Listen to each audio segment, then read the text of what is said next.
Morning, everyone. Thank you for coming on so quickly just after 10. We're just going to give it a minute or so, let the numbers click up and get everyone started, and then we will kick off in, I say, about a minute or two. So thank you very much.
Right. Good morning, everyone. Thank you very much for joining us for today's webinar as part of our Sizewell C Supply Chain Business Support Programme.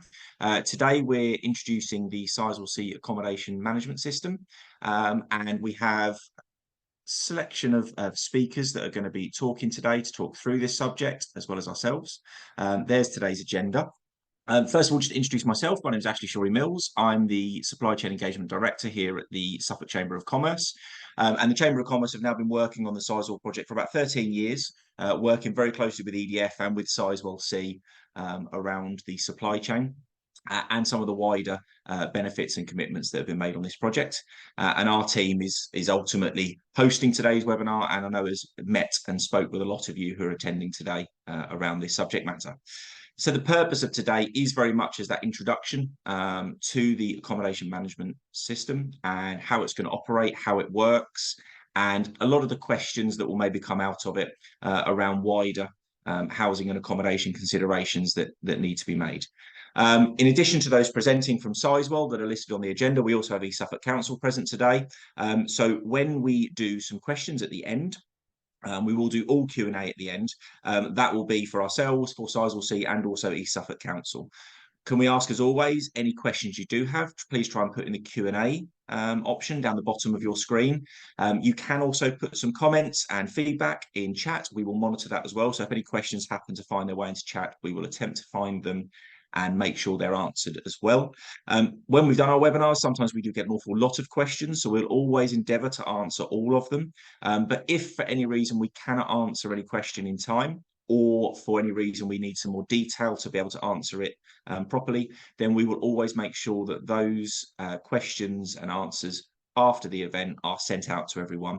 And as with always with our webinars, we record them, and they are then hosted on our website as part of the support program. So all of our webinars we've been doing for now the last 18 months, you will find loads of resources on contracts, on areas of social value and net zero and cybersecurity and others. So please, if you get a chance, please feel free to visit our website, see some of the other webinars we've done. And again, within the next few days, today's webinar will be hosted. I will just quickly, as we always like to, just run through a brief introduction into what our role is and what we're kind of there to do. As always, we have these 4 key themes. Firstly, and priority for us is local. Sizewell is a massive opportunity for business, and it's a huge construction project. And what we want to see as a Chamber of Commerce is that local is at the heart of it. So that's local jobs for people across Suffolk and the wider region, but also that's local skills that can bring a new workforce and train up young people, people in different sectors, people with lack of opportunity to be able to work on a project such as this, and what that can then lead to in the future as well. And importantly, that is around getting businesses working on this project. Our key driver is to have as many local and regional firms working on Sizewell C, and that is about us then helping them to understand where they fit, and particularly around fostering collaboration over competition. That is much easier said than to deliver sometimes, but every evidence we see from down in Hinckley, down in Somerset, and on other large-scale projects is that actually working together is the best way to get the best results for local businesses, but also to see as many local businesses as possible working on a project like Sizewell. There has to be a legacy, both with regards to the skills and the business community that we have, but also actually just more broadly in the communities and the towns and villages of Suffolk and around the wider region. We are there to make sure those businesses can grow and can tap into the support that's available, and also to gear themselves up for the future of what is a very exciting part of the country. Particularly for that, it is the final point on legacy of making sure sustainable and proportionate growth. What we want is as many businesses as possible to work on Sizewell C, but to do it in a way that means that post Sizewell C, they're still able to thrive, survive, and grow off some of the other opportunities that we have in this part of the region, but also more broadly in the UK as part of, for example, the new nuclear supply chain or other large scale projects. So a lot for us is about helping you find where you fit as a business, where you can appropriately get involved in this project, and where you need to sit. And of course, fundamentally, the environment. Sizewell C is part of the UK's government's 2050 net zero agenda. Without Sizewell C, they're going to struggle to be able to hit those targets. So Sizewell C is going to deliver on that carbon-free energy. What we want to see is how businesses can contribute to that by utilising more environmentally friendly avenues, whether it's to do with fuels, whether it's to do with certain types of equipment, or even approaches to work. So innovation and environment is going to be critical on this project. And then that commitment, and it is a commitment. It's, as we always say, it's not a promise, it's not a guarantee. But the project has turned around and said that they believe comfortably they can do 4.4 billion through the local and regional supply chain. And of that 4.4 billion, 2 billion in Suffolk alone. And that's, if you like, our target. That's what we want to see.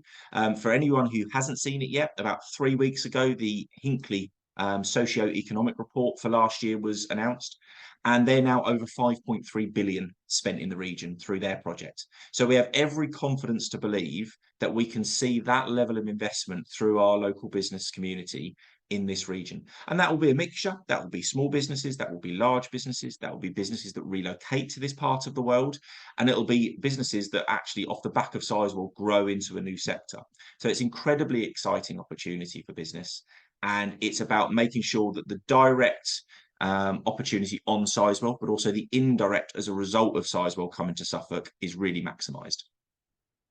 One of the key ways as well is through social value. This project has social value at its heart, and fundamentally, if the commitments to the local business community is wrapped up within social value, and you'll see it as the top option on that little diagram there.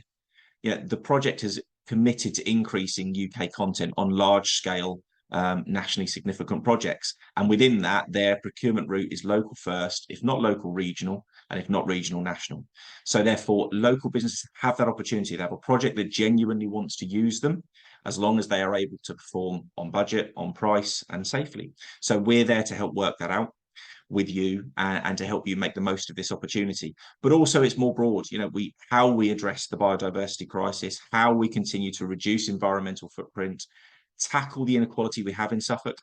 We all know we live in a beautiful part of the world, but we have our struggle areas. We have towns with deprivation. We have communities that are too often invisible and missed.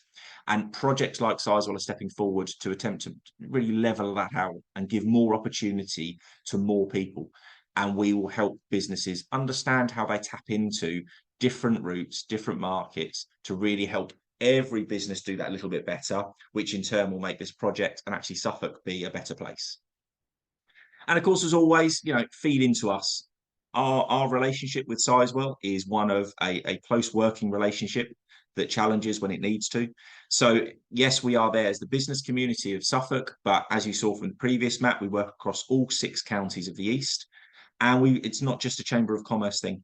So from any sector, from any organisation, if you have anything that's to do with the supply chain opportunity on this project, or just understanding who you need to be speaking to, then please do reach out to us and we can go into the project and find those contacts for you. And this is an example today.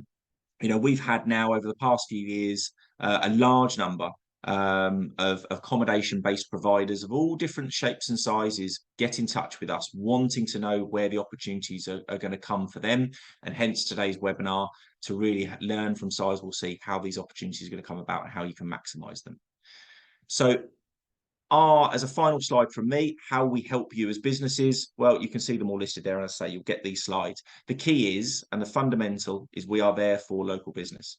So if you need advice, guidance on anything to do with Sizewell and to get involved in this project, that's what we are there to do. We are there to support you, to listen to what you need, to help Sizewell understand the capabilities and capacity of local businesses in all different shapes and sizes and all different sectors. And also just to then work with other key stakeholders across the skills landscape, across the social value landscape, funding, to just ensure that we really maximise Sizewell for the benefit of Suffolk first and foremost. So at this point, I will hand over to Rebecca Calder, who will talk through the accommodation management system. Okay, thank you, Ashley. Could you go to the next slide, please? Lovely, thank you. So I'm Rebecca Calder. I'm the Community Environment Manager for Sizewell C. So I work in the Development Consent Order team, the team that secured the consent for the project, sitting across the socioeconomic, health and wellbeing and heritage work streams.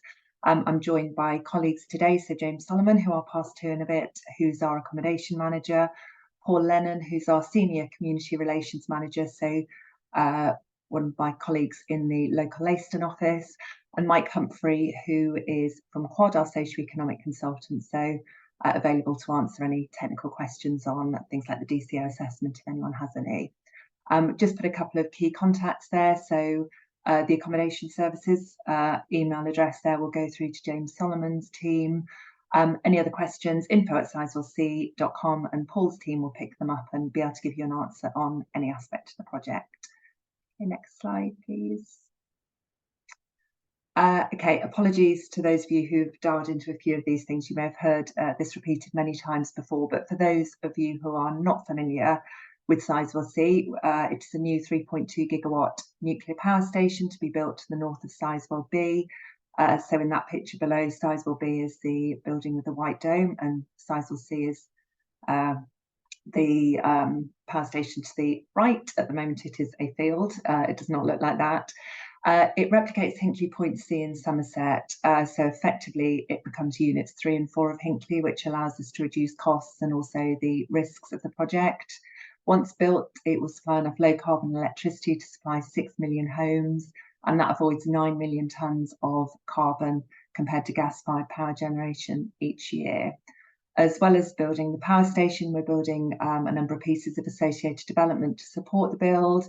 So we've got some permanent development like a new 2-village bypass around Farnham and Stratford St Andrew, a link road from the A12 across to the site, a new roundabout at Yoxford, various highway improvements, some of which you may have already seen going in if you're local.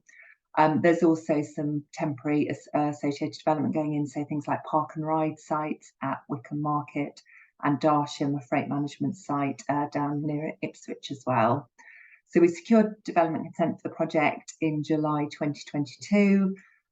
We formally commenced the build in January 2024.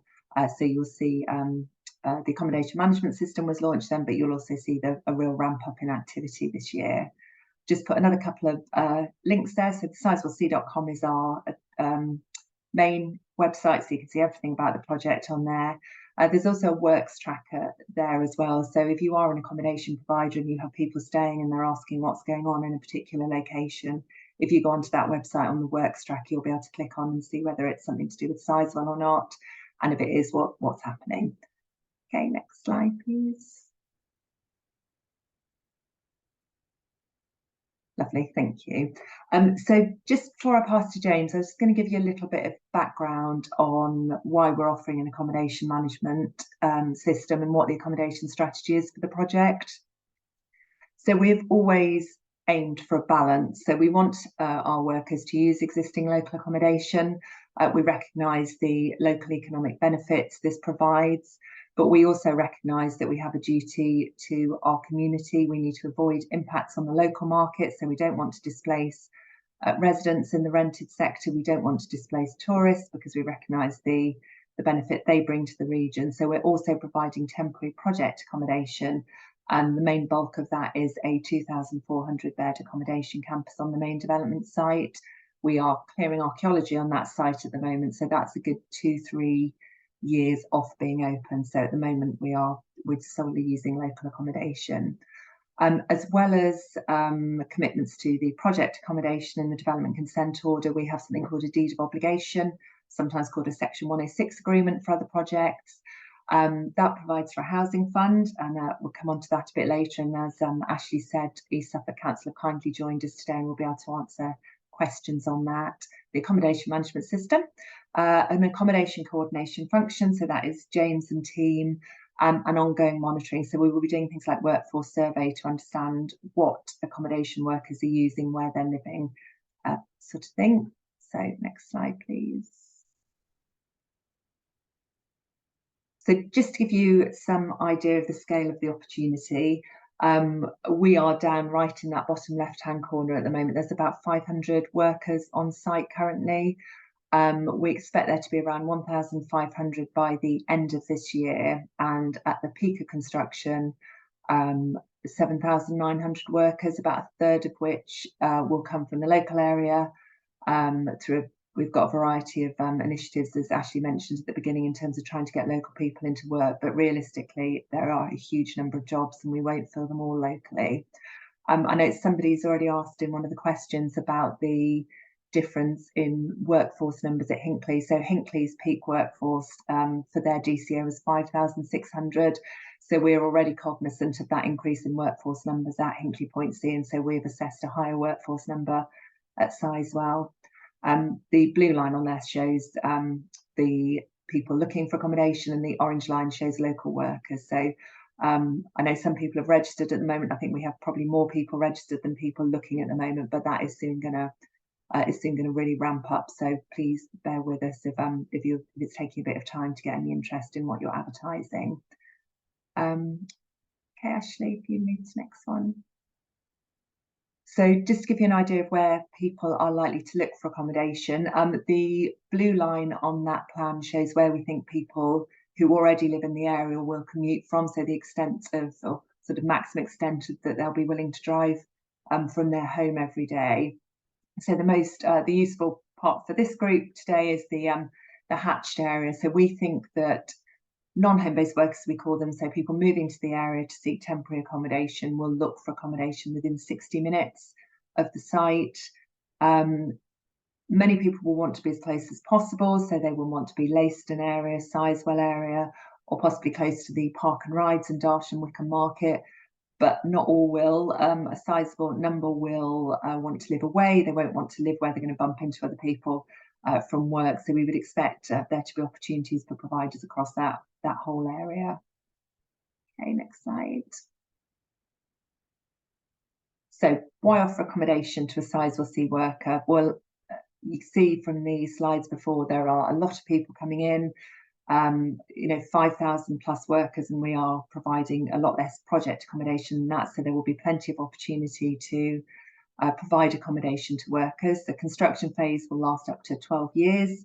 So there's the opportunity for long-term year-round occupancy. Majority of the workforce will be full-time, so they're working long shifts. They then wanted to come home, get a good night's sleep, ready to go to work early the next day. Many of them will also travel home for rest periods. So that is typically Thursday, Friday, Saturday, Sunday they'll be away or leaving between those periods. That we do work some weekends on site. So often I'd say at Hinckley we work every other weekend, but if people are here over the weekend, they are likely to be, or many of them are likely to be working or rather than being in the accommodation. We have a worker code of conduct, so that requires reasonable behaviours at work and outside of work, and we are able to enforce under that code of conduct if behaviour doesn't meet the standards we expect.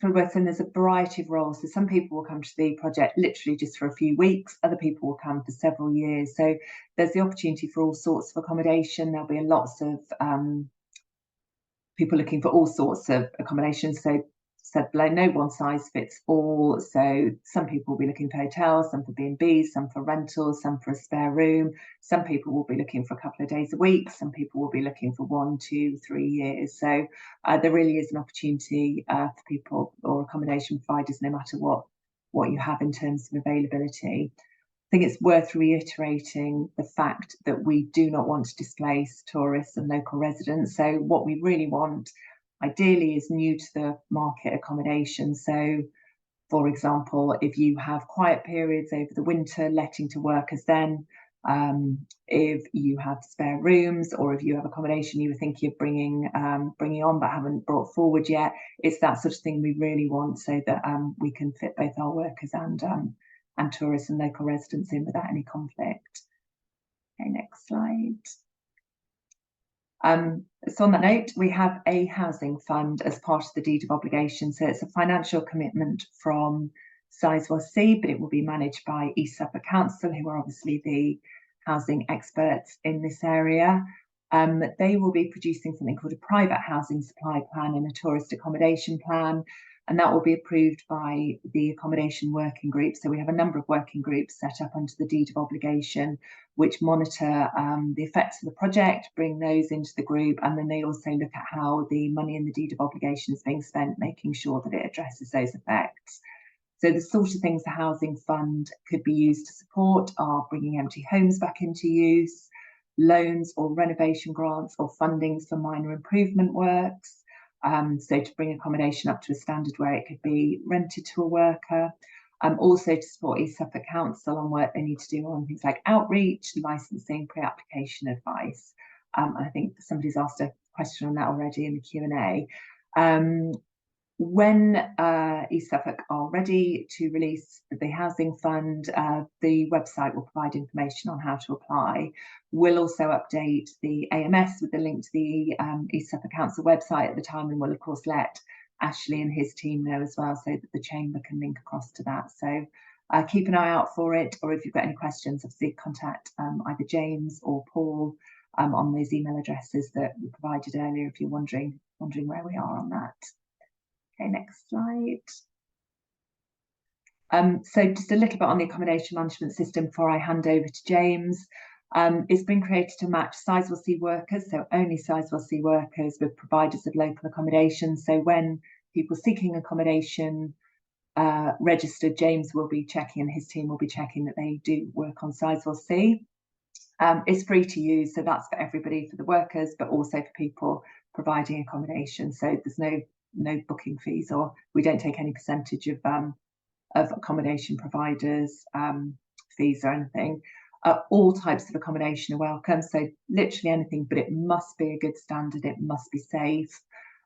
It's a wayfinding system, so it's not a system like a booking.com where you can search for availability and then book.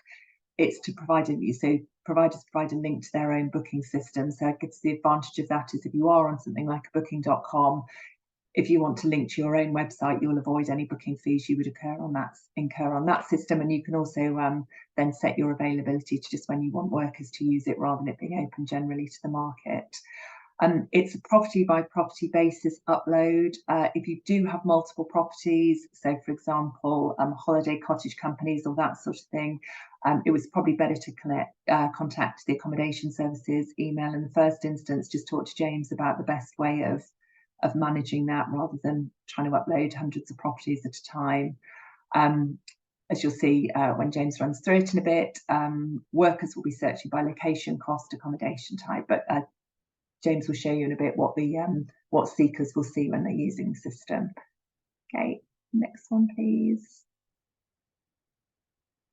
So just when we say so long as it is safe, what we mean is nothing really over and above what I think anyone would expect when they're accessing accommodation. So it needs to comply with all legal requirements, including gas, electrical and fire safety.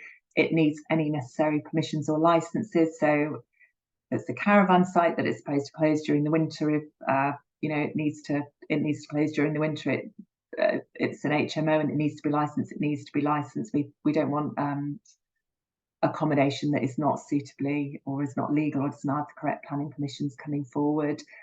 appropriate insurance, as I think anyone would expect, and we would expect it to be provided under appropriate legal agreements, such as tenancy agreements with a protected deposit scheme if it's a private rented accommodation. Okay, next one. So just some tips really from Hinkley Point. We would advise that you take a deposit and ask for payment weekly or monthly in advance, and workers will be used to this. Those coming from Hinkley Point will be used to it, but people from other projects will be as well. So it's entirely reasonable to do that. We can't enforce a contract, and we particularly cannot enforce a lack of contract on a property owner's behalf. So we would always encourage you to make sure you have all the proper agreements in place and to try and resolve any issues with workers directly. However, if there is an issue that you can't resolve, we might be able to take action under the Worker Code of Conduct if it's a behavioural issue, but we will need to know the worker's full name and contractor. We had issues at Hinkley where we had people turning up and paying cash and accommodation providers not knowing, it was Dave from, and I think he works on whatever. And we cannot trace that. You imagine that once we have a workforce with 7,900 people on site, we really need to know names and contractors. We're actually going to work out who people are and enforce under that code of conduct. Next one. Excellent. Right. Thank you for bearing with me with that introductory information, and thank you as well for taking the time to find out more about the system today. I will pass over to James, who's just going to do a bit of a run through before we take the Q&A. Thanks. Thanks, Rebecca. Ashley, if I'm allowed to share then, please. Go for it, James. Thank you. Okay, thanks for joining us today, just so that we can explain to you exactly what portal we've put together just to help you in the local community get your property advertised directly to seekers. I'm just going to give you a brief run through of really what you'll see the moment you've registered and what's on offer straight away for you. So when you've registered, this will be your home screen. So when you join in, we have some quick links that come along the bottom here, which will introduce you to the project itself, what it's here for, how to register. So whether you're a provider or a seeker, so you're both using the same link to get into the portal. I just have two different ways of authorizing the advert or the seeker. So as Rebecca stressed, we are only open to project workers, and they will be checked that they're a project worker before we allow them to seek. This also doesn't stop other local trade and other local firms from being able to advertise. We also have the run through that Rebecca just gave you, what's expected. So you just have all the news, the bullet points. There's various other little bits of information there, but this is an ever-growing website. So as time progresses, things will need to be updated. We are giving you as much information as we can at the beginning, and also giving you some tips maybe on how to rent your property. We're not agents. Unfortunately, I can't best advise you on property for sale, for argument's sake, or for what you should be pitching for your property. It's your property, and you should be charging what you feel you should be getting for it. I can give you brief outlines of roughly what money people might have available, but we do have a multitude of different skill sets and different requirements. So the whole purpose of this really is to give choice, and that's why it's caravan sites, it's lodges, it's pitches, it's spare rooms. There isn't a limit to what you can put on this site. So as Rebecca said, some people have, holiday cottages that they want to advertise here, and they have multiple properties. All I ask you to do is just be a bit patient, get your first one loaded up. If you have 200 more properties, it's normally easier that you have a generic advert, and you would have a link to something like an Airbnb, a booking.com, wherever you're already using. This will then allow your if you have a scraper with your other portals, this will allow your availability to be blocked off. We don't have that facility here. What we're doing is we're sort of leapfrogging for you so that you're able to advertise those parts of your business. Within the portal, there's obviously more information if you're an HMO or you want to bring an HMO to life. There will be some key points in there about what insurance you should have and how you license them. There's also small bits of information about what we ask for providers, and just the general tips of how to advertise, what makes something look good. It is down to you. It's your property. You've obviously done it, but I've got at least 250 ads on there at the moment from links to Airbnbs and booking.coms. So I'd like to say thank you to everyone that's already put property on there. This is a slow burning exercise over the next 18 to 24 months. I can't give you a timescale of when you'll get a hit, a bite. All we can say is that this is just patience, and we needed the stock here. Now we can get the jobs and the workers. So over the course of the next 6 to 18 months, you should start getting more and more inquiries into property that might be advertised there. Again, more information here on the advert and what you should put in there as detail, just to make it attractive and just to give as much detail as you can really to a seeker. I'll just go back to the front page. So this is all your useful information, and this is for you and the seeker, so that you know what the AMS is here for and how it is for you. We will have upcoming news of when the campus comes on board. I would like people not to worry too much about hearing that 2,500 beds are going to be put into a campus, and that might take your tenants away from you. Again, this is about choice, and people that will choose to be in a campus and people that will choose to be in a spare room are two different people, and one will not be sold to the other for any other reason from they have a personal choice. In the frequently asked questions, we have all of the step-by-step guides at the moment.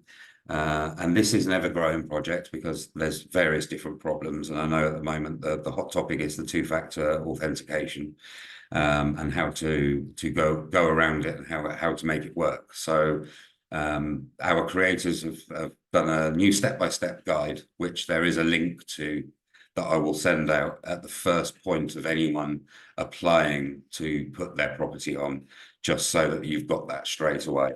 That is a new development, so I know that a few of you have been struggling recently, but that is on the way for you to see.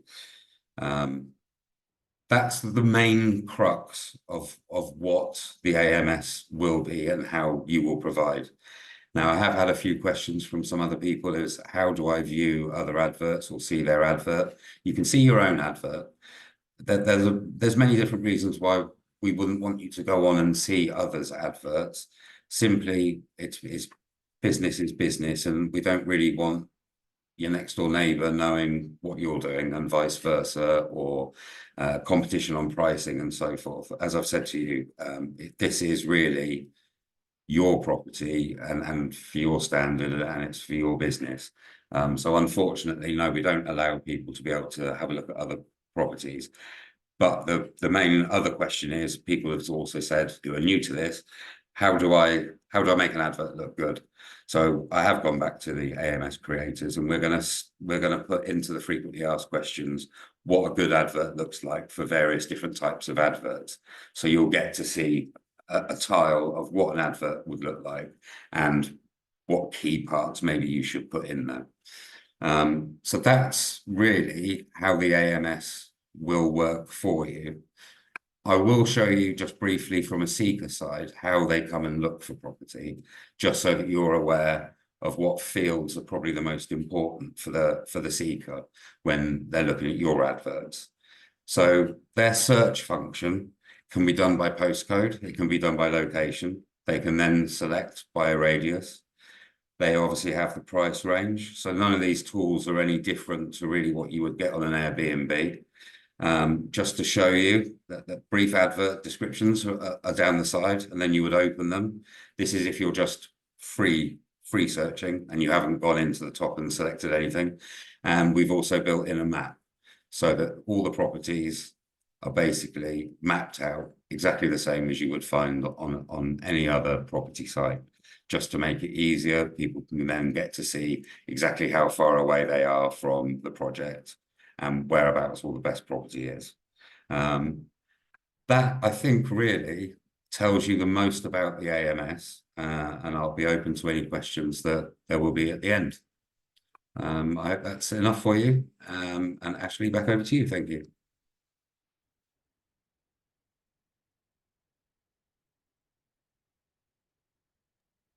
Lovely. Thank you very much, James. So I will go back to sharing my screen. Bear with me. Oh, that one there.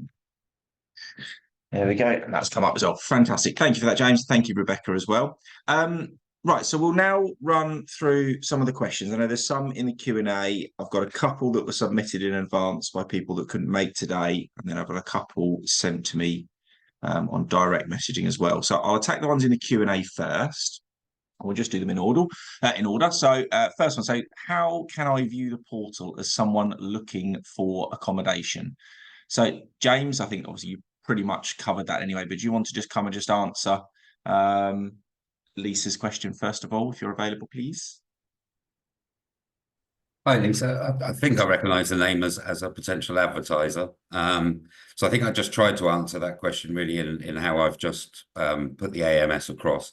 As a seeker to the project, they will go through checks. So they have to be vetted, they have to be accredited that they're going to be employed and they've got a live job offer. As an advertiser, as I said, really, we're trying to make this the broadest platform and fairest platform possible. And obviously your privacy is also paramount. So as an advertiser, you probably wouldn't get a view, unfortunately. That's brilliant. Thank you very much. One, if any of my colleagues from East Suffolk Council are available, because I think this will probably be more across them, is the local planning authority going to be more flexible with applications made to increase rented accommodation supply? Fern, you've come on, so thank you, Fern. Yes, I'm happy to come in. Thank you for that question. Thanks, Ashley. I mean, what I would like to say, first of all, is that the fund is there really to aim for us to enable to support people in private rented accommodation and keep people in stable accommodation. So it's all about providing resilience, and the fund is there to boost supply. So we will be working with private landlords to encourage them to let properties through our East Suffolk Lettings renting scheme. And of course, we'll try and ensure that there is sufficient supply to mitigate any impact. I'm happy to answer any other questions and perhaps expand on what we're doing with the housing fund if there are any more.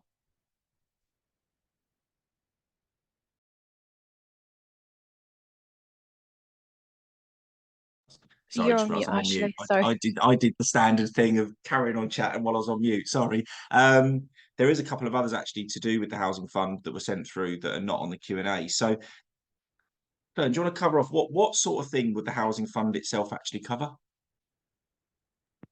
Yes, of course. Thank you.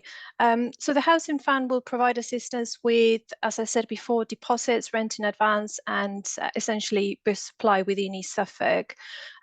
We do have different schemes that our housing needs team are delivering across the service, and this is to support those in the community, but also manage the homelessness pressures. We also have a private sector team which will focus in identifying empty homes and encouraging owners to bring them back into use wherever possible. At the moment, there's, just as an example, there's 23 long-term empty homes that have been identified in the Leiston area, which is within the radius near Sizewell C. There'll also be grants that will be available to make homes ready for to accommodate Sizewell workers, but these will only apply to those that are coming into the area and will be seeking accommodation. So there's likely to be in 2 different categories: minor and minor works and perhaps redecoration, new windows, additional electrical sockets and things like that. There'll also be availability for supporting increasing supply and availability for bed spaces in tourism and accommodation in separate different areas of the district. And we'll also like to tackle under occupation through statutory home loss payments, which we think will be varied depending on the average cost, but there is an initiative there available to people in the district. So the fund is there really to provide resilience, to offer assistance for us to mitigate any impact of the influx of workers coming into the area, and at the same time create a legacy that will supply sustainable accommodation in the district long term.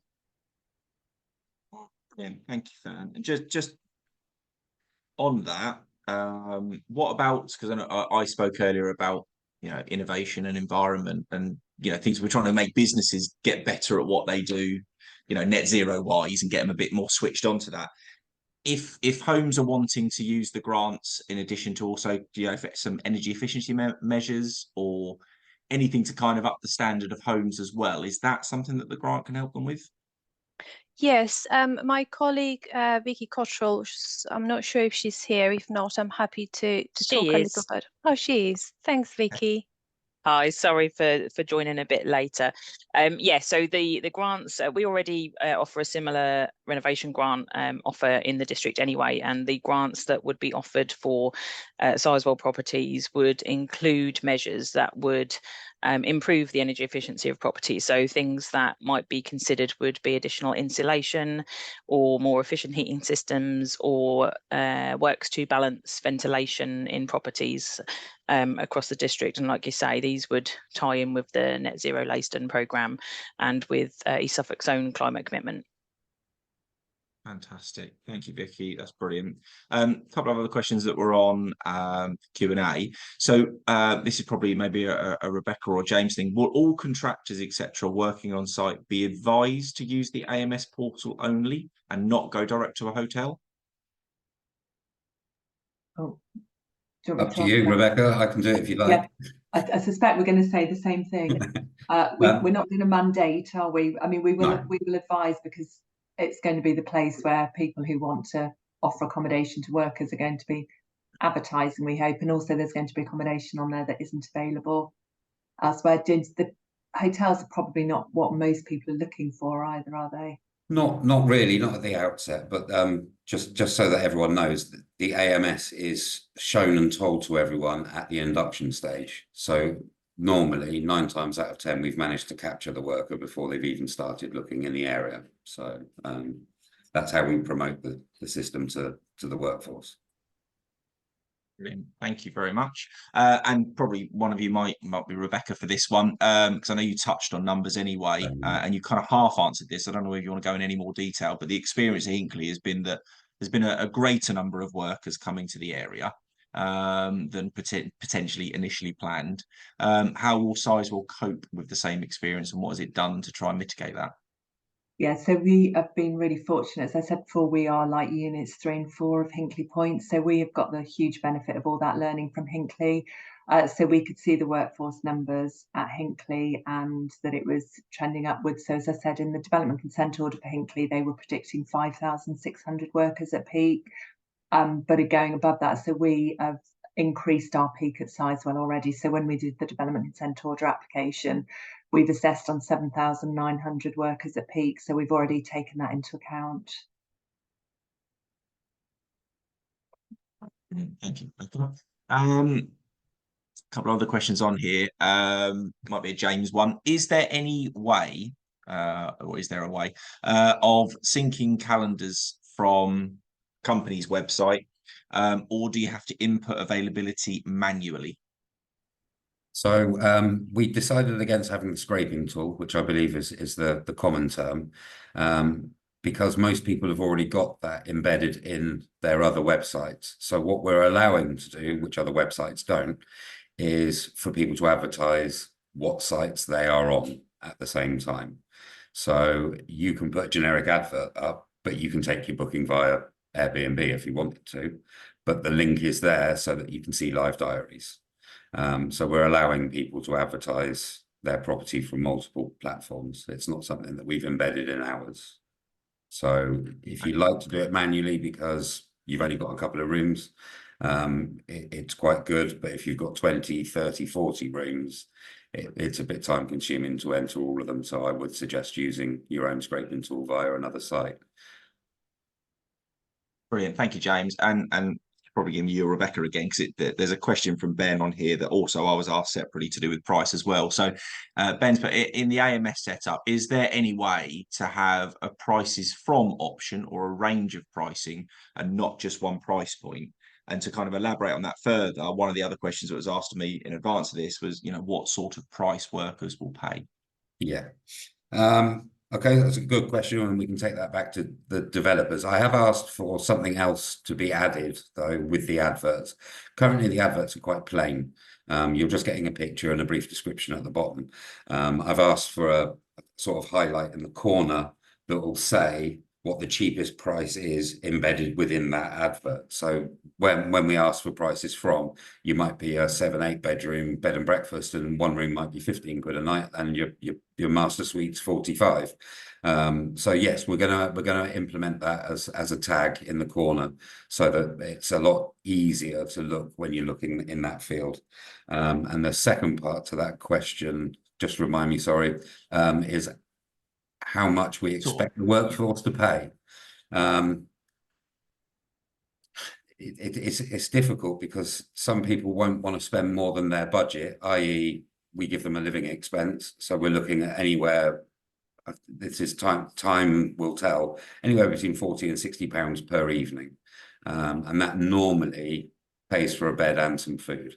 There are other people that would want a higher end property, and they're quite happy to spend another 40 pounds out of their wages on that evening. So the best price point I can give anyone really is a 40 to 60 pound window. It would make you the most attractive, I would have said, as an advertiser.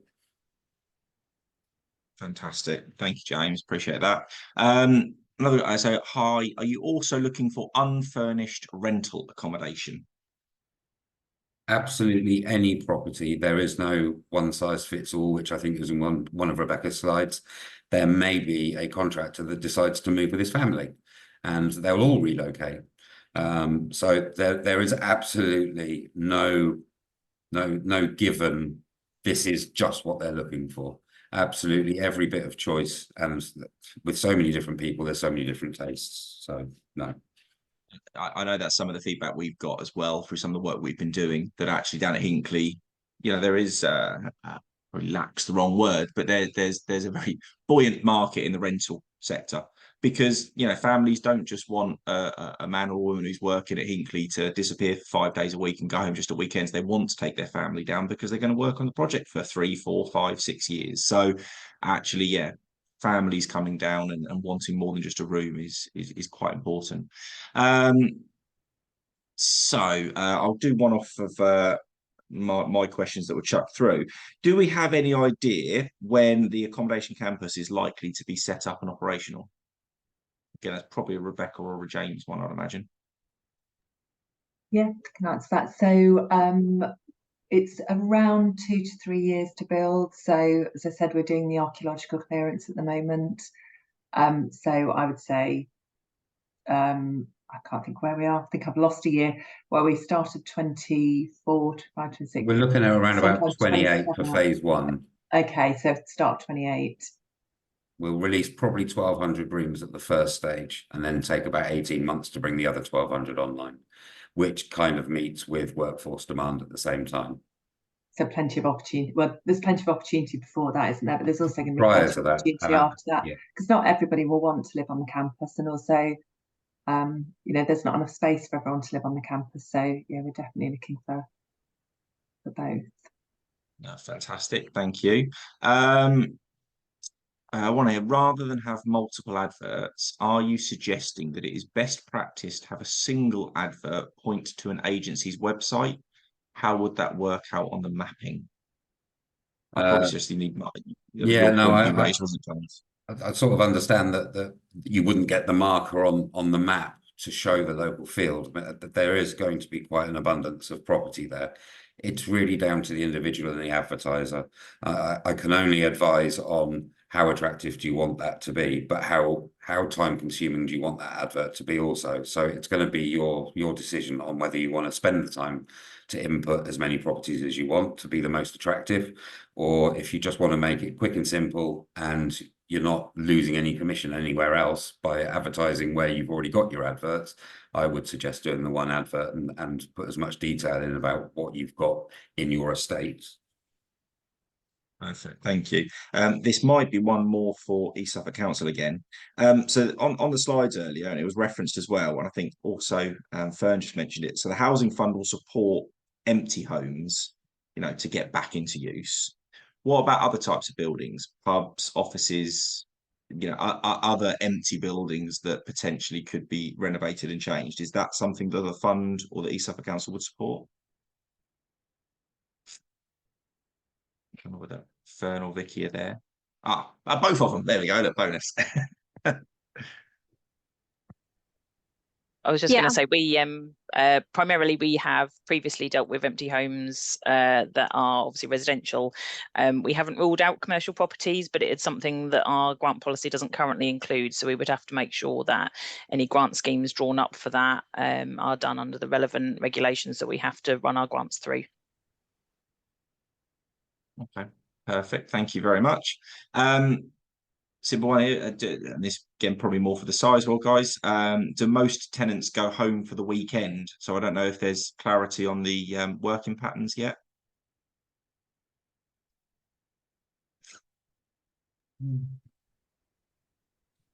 James, do you want to answer that, James, or do you want me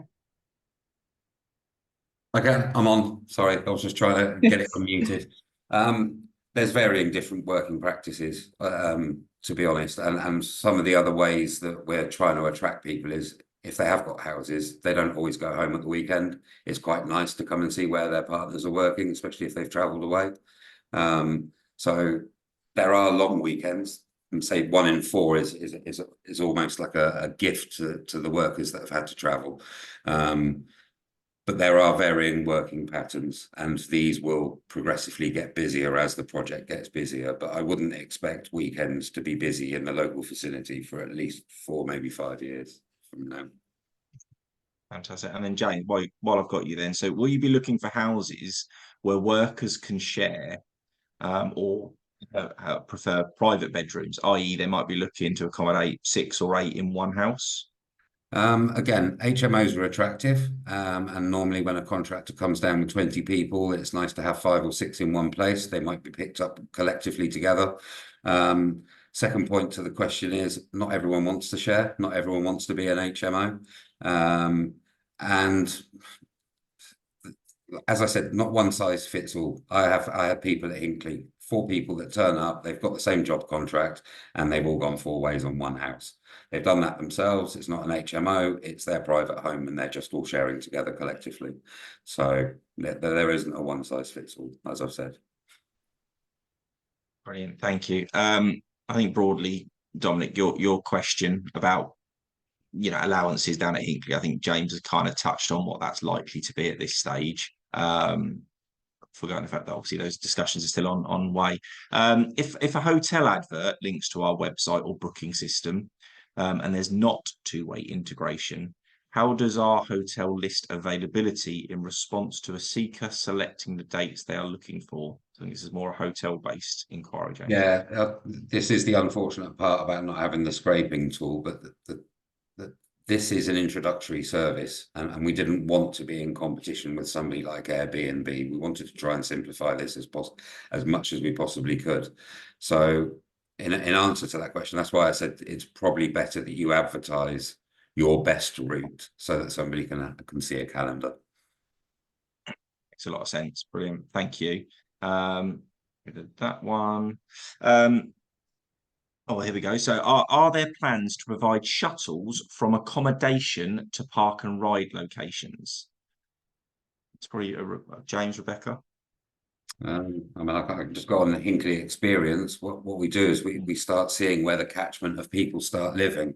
So when you talk Yeah. about a shuttle bus, we have the park and rides around the outside of cities, towns, villages, just to omit any traffic problems. The bus route can sometimes travel through where 50 other workers might work. So yes, they would get on a worker bus rather than a public bus. So in answer to the question, it will be a progressive bus service as time goes on. And that's very much, you know, where we've been working with the site operations team at Sizewell on the bus operating contract, and looking at the experience from Hinckley. And then you can see that this data from Hinckley yourselves, if you want to. Actually, those bus routes have changed, because at Hinckley, and they do the same at Sizewell, is constantly looking at where people are staying, the types of accommodation, but actually logistically where, because then, you know, there's no point sending a bus down a certain route if no one's ever getting on it. Whereas actually, if you change the bus route and you can get 100 more cars off the road going to the park and ride, then of course you're going to do that. So the project will be quite agile in that regard. Yeah, and the bus routes do change for that purpose. If 50 people came with a request and said, X of us are living on this street, we'd like a bus stop at the end, that's what we'll do. Yeah. No, fantastic. I'm going to presume this is aimed at you, James, but will you have time for face-to-face meetings with providers? I'm assuming now at the moment it's no, because you're busy, but It's not a no, actually, to be honest with you. I have gone out and met one or two, so, and yes, it has been quite busy. I only took this job on at the beginning of December, so I'm still in the infancy stage here, although I was at HBC for 4 years prior. I am getting more and more time in the area. I am canvassing, so I am going out and meeting people. So no, it's not a no. I'm just trying to squeeze it in, but I would say settling time, July onwards, I'd probably be more available in the public domain than I am now. And obviously you'll have, you know, everyone will have the general central email address for the accommodation providers, and James's team. So, you know, go through with that with requests, and obviously if it suits and it works, then fantastic. Obviously, James, my team won't grow for at least another 18 to 24 months. It needs the project. I was being nice, James, in saying team. I appreciate it's just you. But basically, it is me, and this is the team. Hence why I'm sort of telling people, please be patient, and it's a slow burner, and really I'll be more available for people in July time. Fantastic. One for East Suffolk Council. Is there a limit to the value of grants that are available under the Housing Fund? Yes, in short. So we are modelling 2 levels of grants. So we have what we're calling a minor works grant, which will have a maximum cap of £5,000. And then for larger proposals, we'll have a rate that will be based on the number of bed spaces created, or the number of bed spaces made by the application, or as a result of the works done for that application, which we're expecting to be between £7,000 and £9,000 per property or per bed space. Fantastic. And on that, do you, I mean, it might sound like in some ways an obvious question, I suppose, or an obvious answer to it, but do you have to let the room to a Sizewell C permanently? And if so, how long for, to be able to hit any parameters around the grants? Yep, so we'll have grant condition periods attached to both levels of grant. They are tied to properties via local land charges, which is the same model that we use now for our discretionary renovation grants. At the moment, we are looking at tying the minor works grant, which is the up to £5,000 grant, for 5 years from the date of completion of the work. So we would expect for Sizewell workers to be accommodated for that entire period. And then for the major works, the repayment period would up to 10 years with a repayment reduction after the first 5 years. So for the minor works grants, it would be 100% repayment if it defaulted in that 5 years. And for the major works, it would be a 100% repayment for the first 5 years, reduced down to 50 after the 5 years. And again, these grants are what we believed would be most useful, but we are open to suggestions from developers and property holders if they believe that there is something more valuable that we could offer. That's fantastic, Vicky. Thank you very much. Got a couple more questions on here. Lisa, I have to be honest, I don't know. how to answer that question. So in case James can, I mean, how do we connect to our channel manager? That might be something technical that I don't understand. So James, yeah, this is the scraping tool where people's calendars match. So I've had an understanding, and when I said I've been out in the public domain, I've had to meet some people that have got B+Bs, and they've said, you know, I'm on 5 different websites. If I blank out a week on one, it blanks out the week on all of them. So yeah, we don't have that scraping tool, unfortunately. Gotcha. It might, if it becomes a more progressive question, then it'll obviously be something that we'll look at in the future. But as this is a very new site, so we need to get users to use it to let us know if it's not really that functional for you. So you never know. Right. Perfect. That's good. And then is just because definitely it's going to be you again to answer this one. Is it possible to suspend the AMS advert once it's gone live? Suspend, you mean put on hold if you've got a tenant already in there? Yes, you can. You can also request that directly to me, and I can take it offline, but it won't ever be deleted. It can be brought back online.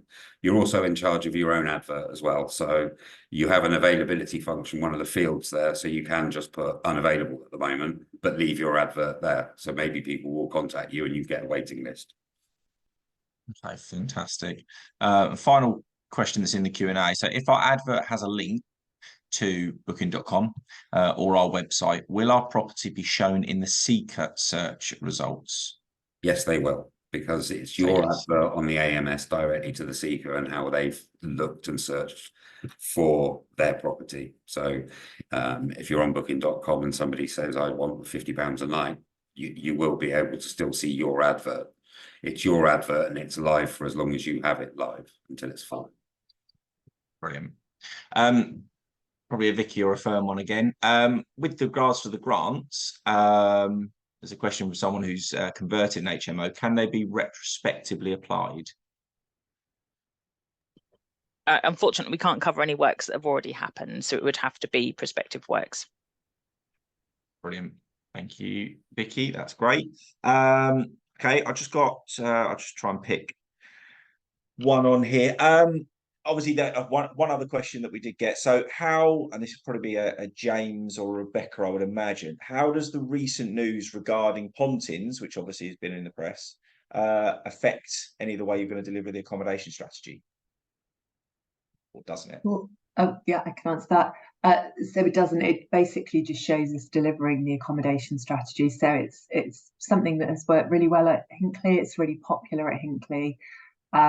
We've touched on direct busing already on this call, so it's concentrating people in a particular place so we can direct bus them. So it's just it's basically an example of something we've done at Hinckley, and an accommodation provider with lots of accommodation coming to us or us speaking to them directly. So that's why we say if you've got a sort of a larger amount of accommodation like that, to come directly to James and talk about that. But yeah, it's just part of the overall strategy. It doesn't change anything, and it's I think it's around 500 chalet spaces. So as I say, we need a lot more than that coming up. So it's just part of it, but it shouldn't discourage anyone from using this. We'll need plenty of accommodation, and lots of people won't want to stay at Pontins. They want to, they want to rented accommodation, or they want to stay in, or they won't want to.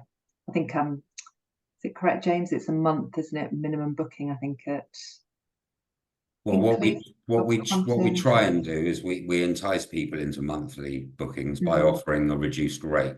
So the longer you stay, the better the rate. Which then gives continuity to the business.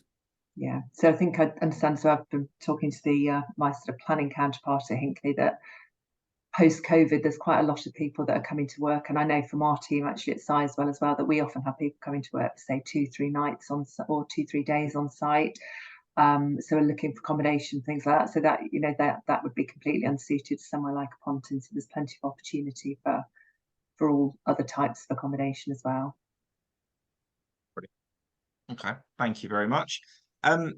Well, there's another questions come through. I've got all the ones done there, so I'll do last couple of slides before we wrap up. Obviously, if anything does come through or any questions and queries, you're going to get the slides. You'll get all the emails of all the people you can contact within the Sizewell team. Obviously, as always, you can come through to myself and our team here at the Chamber, and we can feed that stuff through as we currently do with regards to supporting you all. So just as a last couple of slides, just as as always, our reminders, but particularly around Compete For.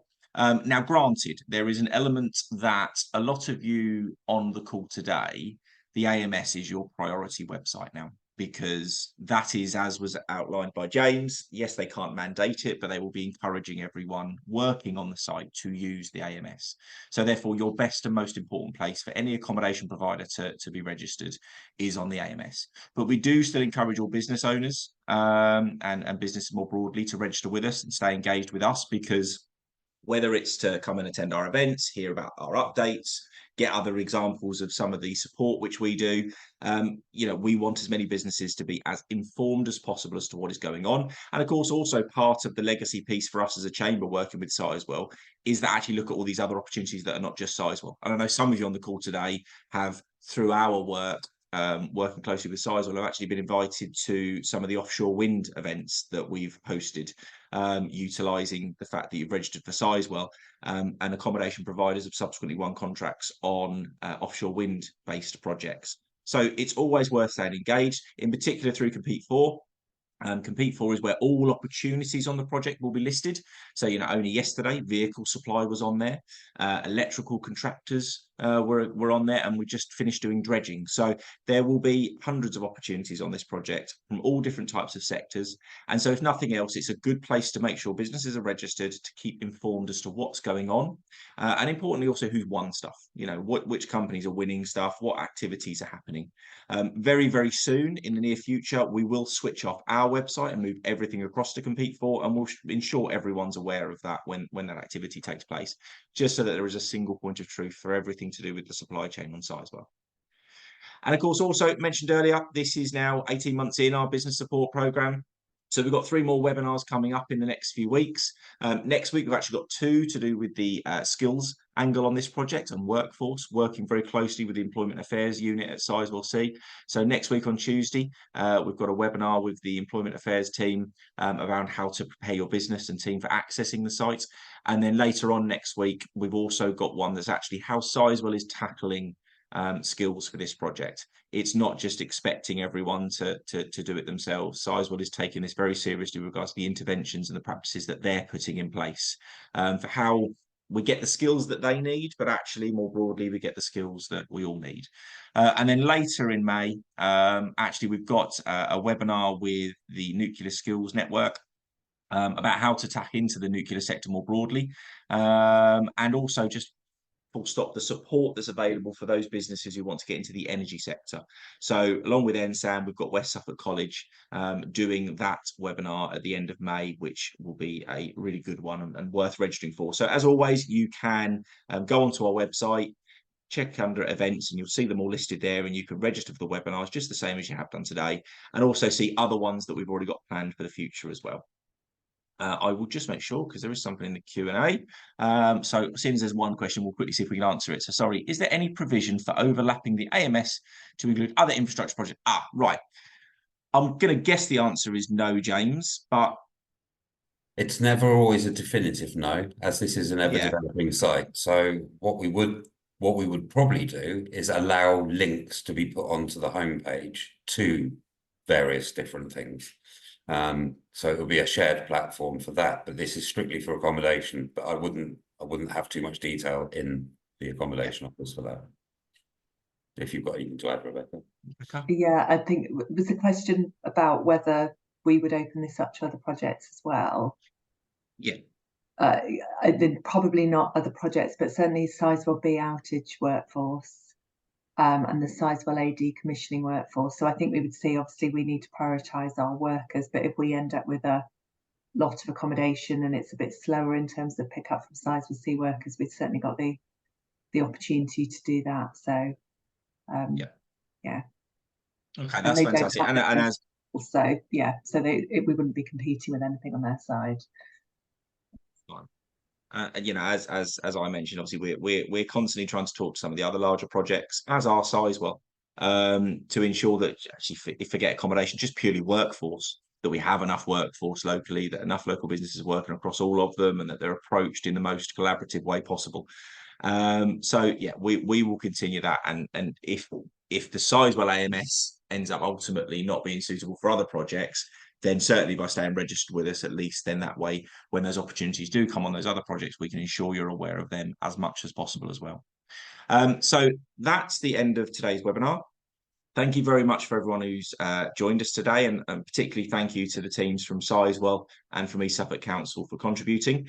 Like I said, we'll get this onto the website within the next few days and send out all the links and the slides and a copy of the recording to you all probably early next week. As always, any questions, please come through to our team or the emails for the teams at Sizewell, and look forward to seeing you all again very soon. Thank you very much.